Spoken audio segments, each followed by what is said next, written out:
કેમ છો ગુજરાત? અત્યારના સૌથી મોટા સમાચારમાં વાત કરીશું. ભારે પવન સાથે માવઠાની હજુ પણ આગાહી કરવામાં આવી છે. ગુજરાતના હવામાન વિભાગે 1 જૂન સુધી રાજ્યમાં છૂટાછવાયા વરસાદની આગાહી કરી છે.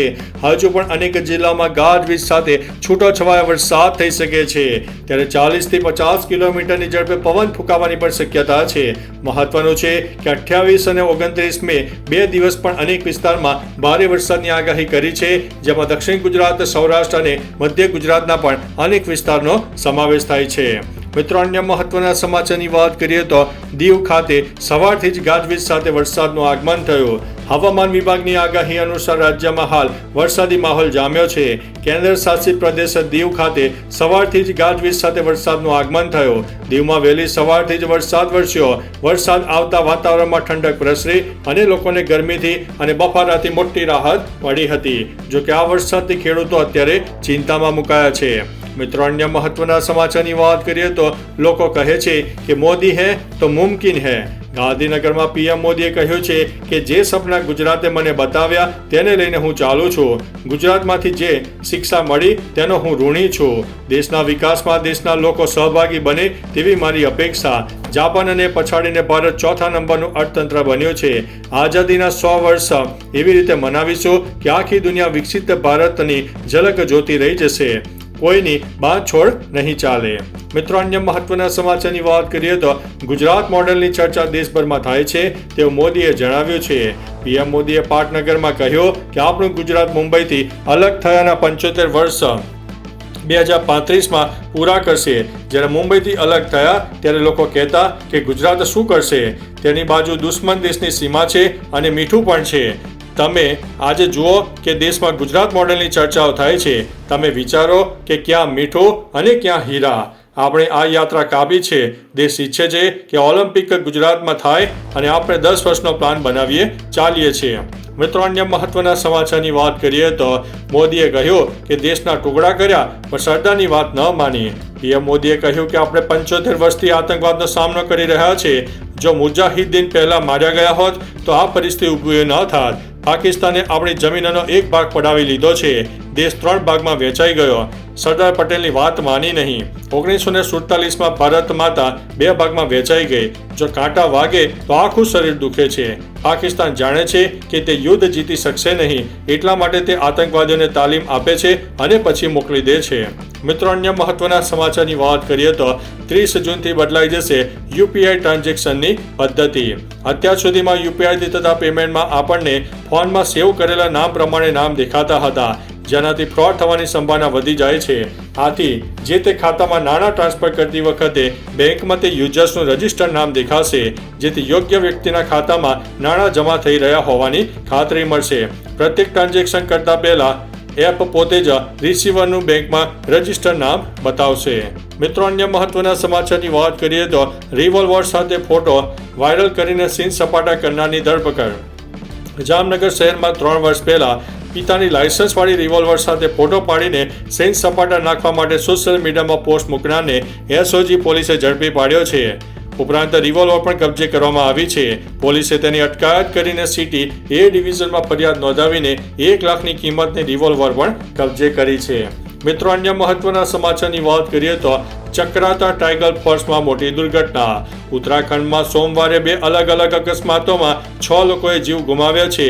પહેલી ઘટના દેહરાદૂન જિલ્લાના ચક્રાતામાં આવેલા ટાઇગર ફોલ્સ ખાતે બની હતી, જ્યાં પર્વત પરથી ઝાડ પડવાથી ધોધમાં નહાતા 2 લોકોના મૃત્યુ થયા. મૃતકોમાં દિલ્હીના એક પ્રવાસી અને એક સ્થાનિક વ્યક્તિનો સમાવેશ થાય છે.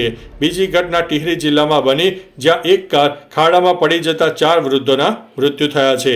મિત્રો, અન્ય મહત્વના સમાચારની વાત કરીએ તો ગિરનારની રોપવે સેવા સ્થગિત કરવામાં આવી હતી.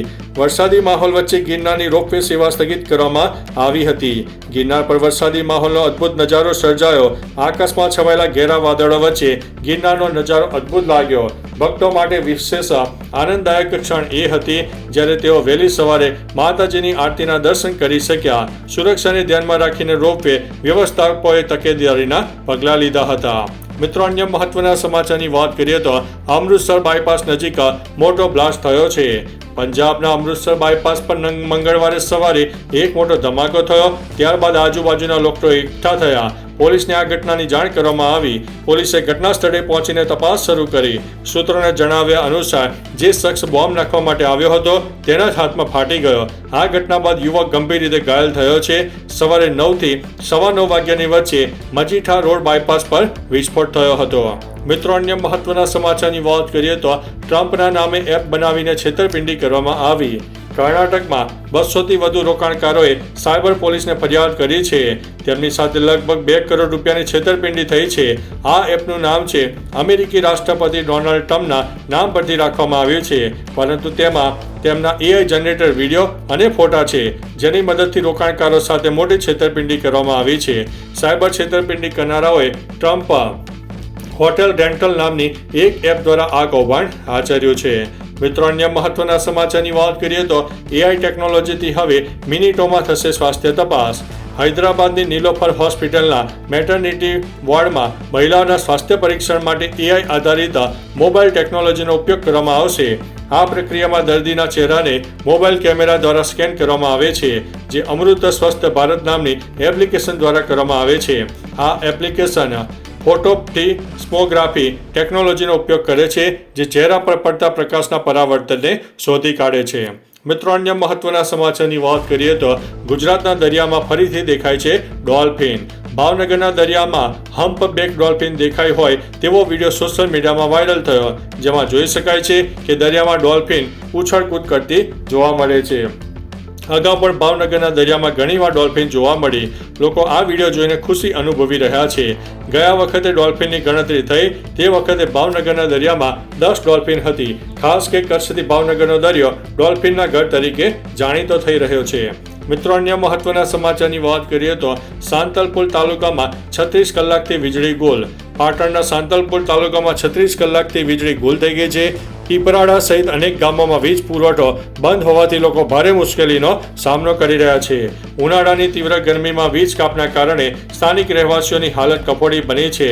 સાંતલપુર JEB વિભાગમાં વારંવાર રજૂઆતો કરવામાં આવી છતાં કોઈ યોગ્ય પગલાં લેવામાં આવ્યા નથી. મિત્રો, અન્ય મહત્વના સમાચારની વાત કરીએ તો ગુજરાતમાં આ શહેરોમાં વરસાદ બોલાવશે ભૂકા. હવામાન નિષ્ણાત અંબાલાલ પટેલે ભૂકા બોલાવતી આગાહી વ્યક્ત કરી છે.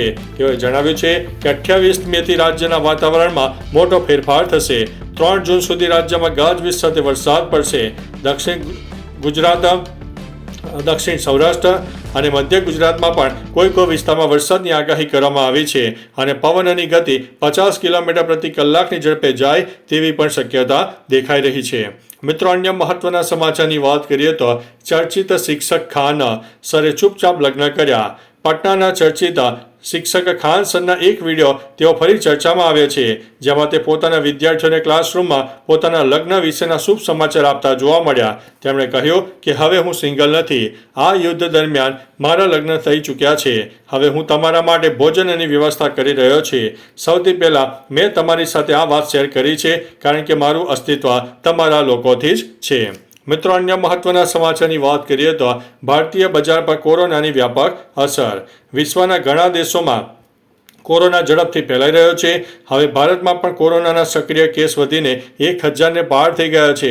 આવી સ્થિતિમાં રોકાણકારોમાં ડરનું વાતાવરણ છે અને તેઓ વેચવાલી તરફ વળ્યા છે. આથી ભારતીય શેર બજાર 765 પોઈન્ટ ઘટ્યું છે.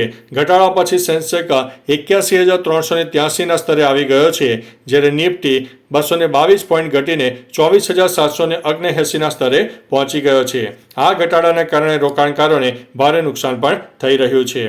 તો ચાલો મિત્રો, ફરીથી દેશ અને દુનિયાના સુપરફાસ્ટ સમાચાર લઈને મળતા રહીશું. ત્યાં સુધી અમને રજા આપશો. નમસ્તે.